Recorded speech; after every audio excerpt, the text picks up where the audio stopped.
Welcome to Logos Jiu-Jitsu. So happy to pretend to see everybody. In this video, I'm going to give you guys what I think are the essential Brazilian Jiu-Jitsu solo drills.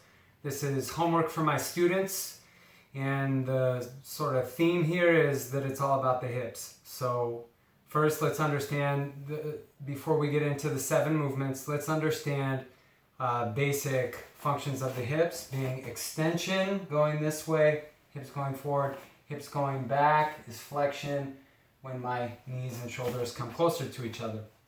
Okay, the hips are also going to roll when one goes over the other, and that'll either be hip under or hip over, I'll point out during the movements. So the first movement, we're not going to spend a lot of time on it, very, very basic, okay? Bridge, which is from 2 shoulders. So I need to understand what my base is with any movement. So it's my shoulders and my feet once I bridge up my hips off the mat. Before I even start, I want to make sure that my feet are as close to my hips as possible.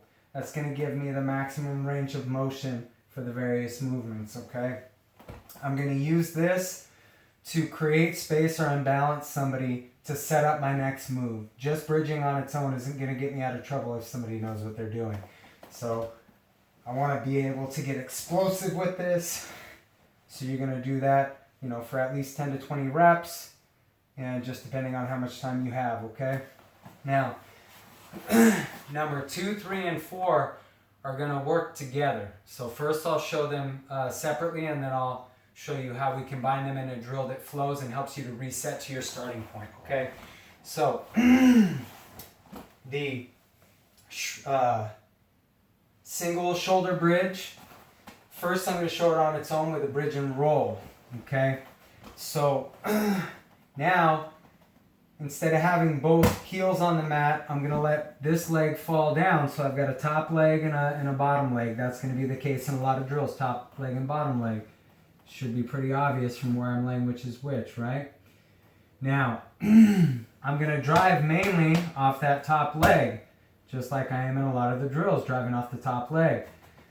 My base is mainly going to be that foot and this shoulder because they have most of the weight in there. There's still some weight on this leg. And once I drive up to my highest point, hip extension, then my other leg becomes the drive leg to achieve the roll of the hips. Okay, and when I do this side to side, alternating, it's going to look like this. Bridge, roll. Back, bridge, roll. I'm bringing my knees as close to my chest as I can. I don't want to do this. Bridge, fall. It's not a bridge and fall. If my belt touches the mat, if my hips fall flat on the mat, that's a bridge and fall. We're doing a bridge and roll. No noodles, okay? No noodles out here, kids. All right, so again, bridge and roll. Bridge and roll, okay? Also pretty simple. Now, the single shoulder bridge is going to lead us into the hip escape, okay? But first, the hip escape on its own. Planting with that top leg, that's my base leg, planting with the shoulder. I'm pivoting on that shoulder. My hips are going to drive back via this top leg, and I'm just going to let the other leg float in the air so there's no confusion about what leg is creating most of the power.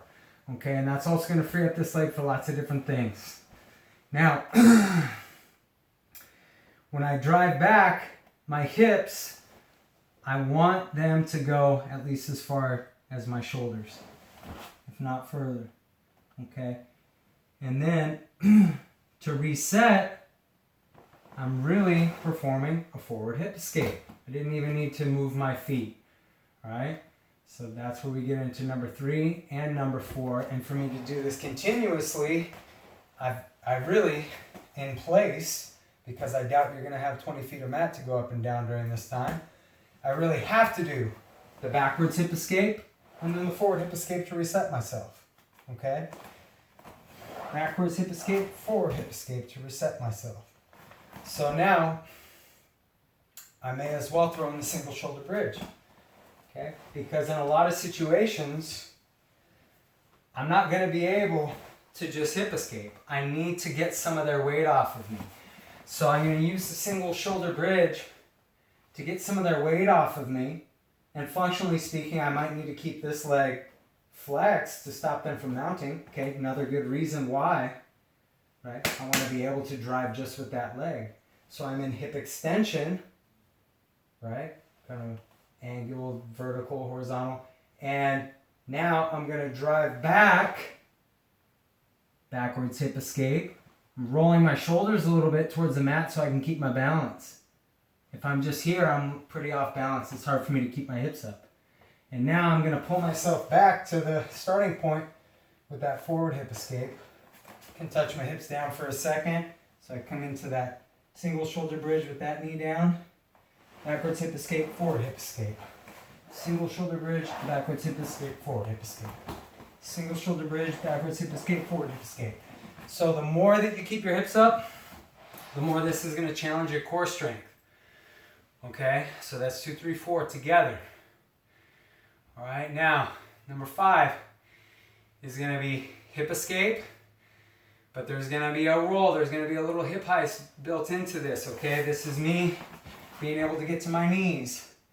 This has application anywhere from coming up to attack a single leg to also headlock defense. Okay, hip escaping, but then I'm going to continue that forward, that roll with this shoulder to the point where I'm lifting my hips even higher so I can draw this leg under. So it's leg under, hip under. The hip roll is under in that case. Okay. So I'm hip escaping, flaring my knees out. So again, that good base that I had with the bridge and roll. Then I'm coming back, going to the other side, flare the knee.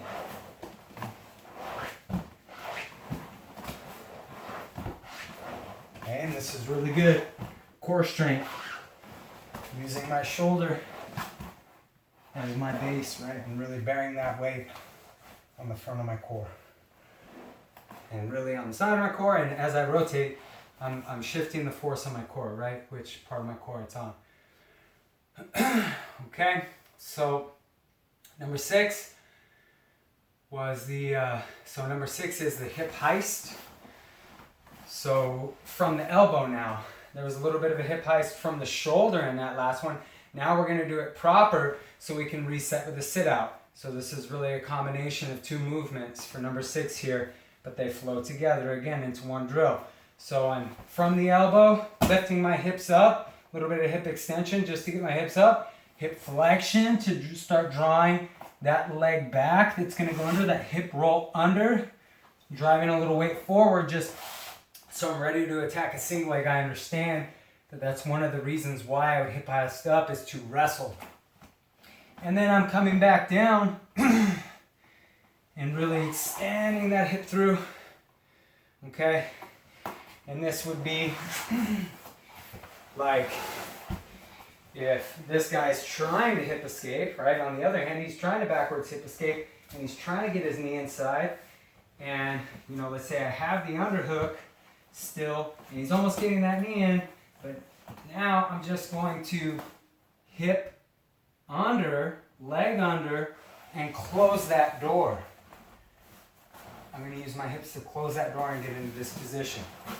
Okay, so functionally, that is what it's for. So I'm here, hip heist, sit out, switching sides. Hip heist, sit out. Hip heist, sit out. Okay, get the idea.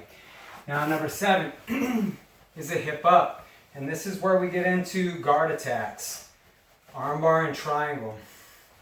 So the basic motion is really 2 motions. I have to flex the hips to get the knees towards the chest, and then I need to extend the hips vertically into the air. Alright, so that's the preliminary motion, and then when I want to make it functional to a jiu-jitsu move, I'm going to kind of roll my hips horizontally here, and I am attacking the armbar. Clamp leg over the face leg. Clamp leg over the face leg. And I'm kind of corkscrewing in place here, right? And then with the triangle, I'm going to pivot more, right? I'm going to land at about 90 degrees difference each time. So I'm going to shoot my hips up, lock on the side that I'm moving to, and then come down. So again, shooting the hips up. In the last video, I got lazy. Gave a poor example. Shoot those hips up as high as you can. Okay? And those are basically the motions. I'm calling it 7 to keep with the theme. You can do reps and sets as you like. You know, knock yourself out. This is really part 1. This is not exhaustive in any sense, but I want to keep the videos a little shorter.